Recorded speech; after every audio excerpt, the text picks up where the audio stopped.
ایک صحابی نے عرض کی حضور بیوی کا حق کیا ہے؟ ما حق المرأة علی الزوج، عورت کا حق خامند کے اوپر کیا ہے؟ تو حضور علیہ السلام نے فرمایا کہ جو آپ کھائے وہ اس کو کھلائے۔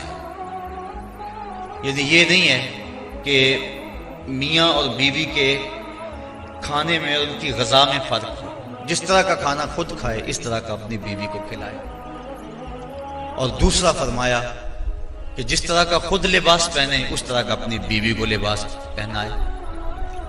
تیسرا حق حضور علیہ السلام نے یہ بیان فرمایا کہ تو اس کے چہرے پہ نہ مارے، گھر میں 100 شکل رنجی ہو جاتی ہے، ولا یضرب بالوجہ، چہرے پہ نہ مارے۔ آقا کریم علیہ السلام نے فرمایا لا تضربوا اماء اللہ، اللہ کی لونڈیوں کو مارو نہ، منع فرمایا گیا۔ بعض مرد اپنی حاکمیت جگانے کے لیے، اپنے تغلب کو ظاہر کرنے کے لیے عورت پر تشدد کرتے ہیں اور سمجھتے ہیں کہ یہ ہم نے بڑی بہادری کی ہے۔ یہ کوئی اچھا کام نہیں ہے وہ جو اس نے کیا ہے، شریعت نے روکا ہے، منع کیا ہے۔ عورت مارنے سے درست نہیں ہوگی بلکہ معاملہ اور خراب ہو جائے گا۔ عورت کے بارے میں حضور نے ارشاد فرمایا یہ ٹیڑھی پسلی سے پیدا کی گئی ہے، اگر اس کو بالکل سیدھا کرنا چاہو گے تو یہ ٹوٹ جائے گا، اور اگر تم جو ہے وہ کوشش نہیں کرو گے تو ٹیڑھی کی ٹیڑھی رہے گی۔ اس لیے اس کی اصلاح کی کوشش بھی کرو، لیکن یہ تصور کہ بالکل درست ہو جائے۔ عورت کی کچھ چیزیں عورت کا حسن ہے۔ اللہ تعالیٰ نے قرآن مجید کے اندر ارشاد فرمایا کہ وہ لوگ جو محسن اور غافل عورتوں کے اوپر تہمت لگاتے ہیں، تو محسنات الغافلات، اللہ تعالیٰ جل شانہ نے یہ عورت کا حسن شمار کیا ہے، عورت کی خوبی بیان فرمائی ہے، غافل ہونا۔ مرد بڑا زمانے ساز ہو تو یہ اس کا حسن ہے، لیکن عورت بھولی بالی ہو، صرف امور خانہ داری کو جانتی ہو، باہر کے معاملات کو نہ جانتی ہو، یہ عورت کا حسن ہے۔ تو یہ لازمی نہیں ہے کہ عورت بھی مرد کی طرح تیز ہو۔ آج جس معاشرے میں ہم جی رہے ہیں، آج عورت کو مردوں کے مقابل کھڑا کر دیا گیا، اور وہ گھر کے کام کو بوجھ سمجھتی ہے، اور ہوٹل کے اندر کتنے کتنے لوگوں کو کھانا کھلا رہی ہے۔ گھر میں کہتے ہیں میرے ساتھ ظلم ہو رہا ہے۔ ایئر ہوسٹس بھرتی ہو گئی ہے تو 400 جو ہے وہ مسافروں کو جو ہے وہ پانی پیش کر رہی ہے، اور کتنے لوگوں کی بھوکی نظروں کا شکار ہو رہی ہے۔ ہر کوئی اپنی خواہش کے مطابق اس سے بات کر رہا ہے، تو وہ اتنے لوگوں کی خدمت کر رہی ہے، یہ ظلم نہیں ہے؟ اور گھر میں 10 بچوں کا کھانا پکائے اور اپنے خامند کے باپ کا اور اس کی ماں کا کھانا پکائے اور ان کی خدمت کرے تو سارے چیخ اٹھتے ہیں یہ ظلم ہو گیا، ادھر 300 اور 400 لوگوں کی خدمت کر رہی ہے۔ یہ عجیب سا ماحول ہے۔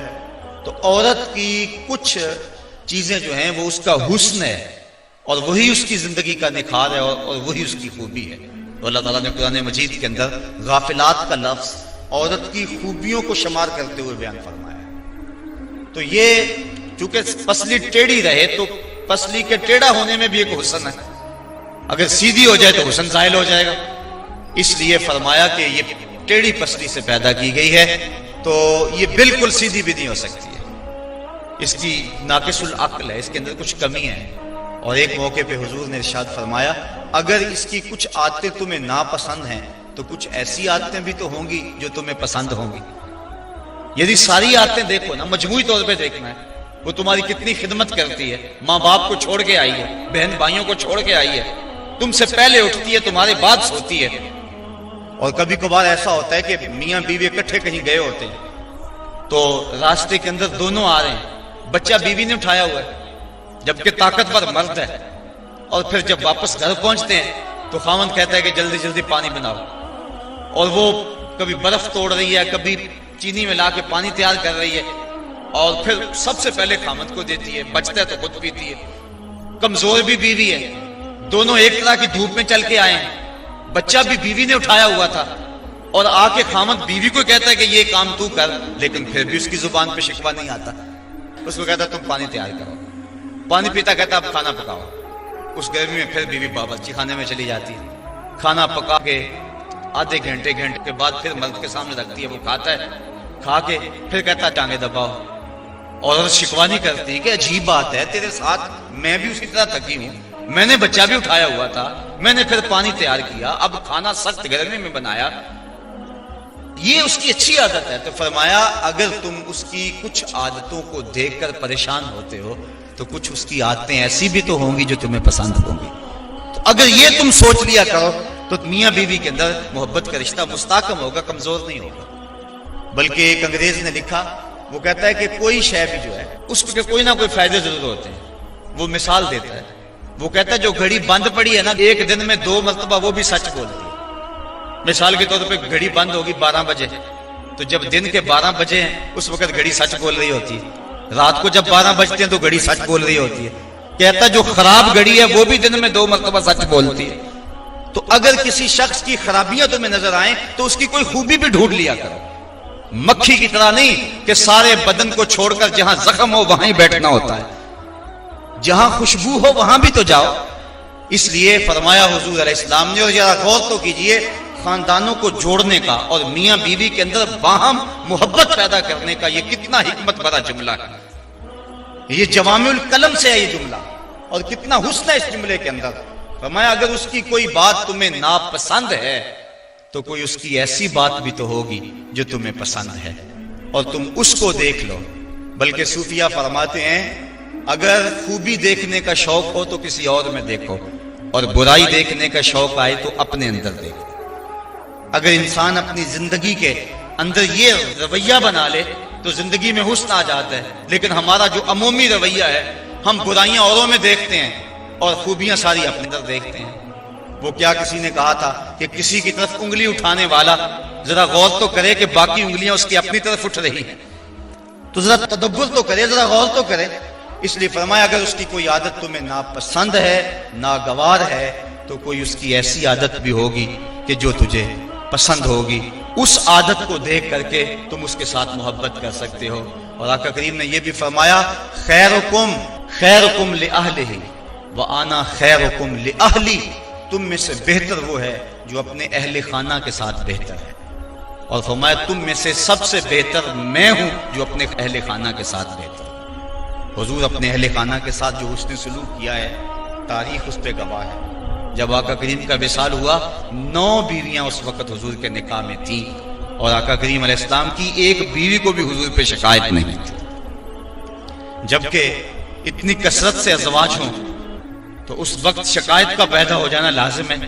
لیکن اس انداز کے ساتھ حضور نے حسن سلوک کیا ان کے ساتھ، ان کے درمیان عدل قائم فرمایا، اور ان کے ساتھ محبت جو حضور کی تھی وہ مثال ہے. ایک حضرت سیدہ طیبہ طاہرہ حضرت خدیجہ الکبریٰ رضی اللہ تعالی عنہا کا جب آخری وقت آیا تو انہوں نے اپنی بیٹی حضرت فاطمہ الزہرا رضی اللہ تعالی عنہا کو بھیجا، کہا جاؤ اپنے باپ سے چادر مانگ لاؤ.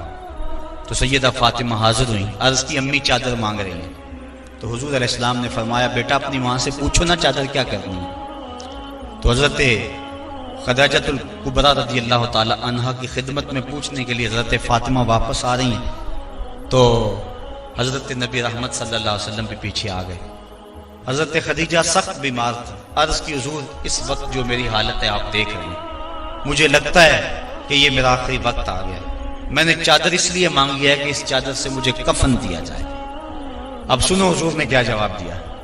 آقا کریم کی آنکھوں میں آنسو آ گئے اور فرمایا خدیجہ تو نے تو چادر مانگی ہے، لو اردت جلدی لا آتیتو کے، اگر تو میری جلد بھی مانگتی میں وہ بھی اتار کے دے دیتا. یہ ہے محبت بیوی کے ساتھ، یہ ہے پیار کا رشتہ. حضرت ام المومنین سیدہ عائشہ صدیقہ رضی اللہ تعالی عنہا فرماتی ہیں حضور کثرت سے حضرت خدیجہ کا تذکرہ کرتے تھے. ایک دن مجھ سے نہ رہا گیا، میں نے کہا حضور آپ اس بوڑھی عورت کا تذکرہ نہیں چھوڑتے. تو حضور نے فرمایا عائشہ مجھے خدیجہ کے بارے تکلیف نہ دو، جب پورے مکے نے میرا انکار کیا تھا اس نے میرا اقرار کیا تھا. حضرت عائشہ صدیقہ رضی اللہ تعالی عنہا فرماتی ہیں ایک دن حضور بقیع سے واپس آ رہے تھے، میرے سر میں سخت درد ہو رہا تھا. حضور تشریف لائے تو میں نے کہا واہ راسا ہو، ہائے میرا سر گیا. تو حضور علیہ السلام نے کہا وآنا یا عائشہ، عائشہ یہ تیرے سر میں درد نہیں، یہ تو میرے سر میں درد ہو رہا ہے. یہ بیوی کے ساتھ محبت کا انداز ہے جو حضور نے اختیار فرمایا. یہ کیسا پیار ہے، یہ کیسی الفت ہے، ذرا غور تو کریں.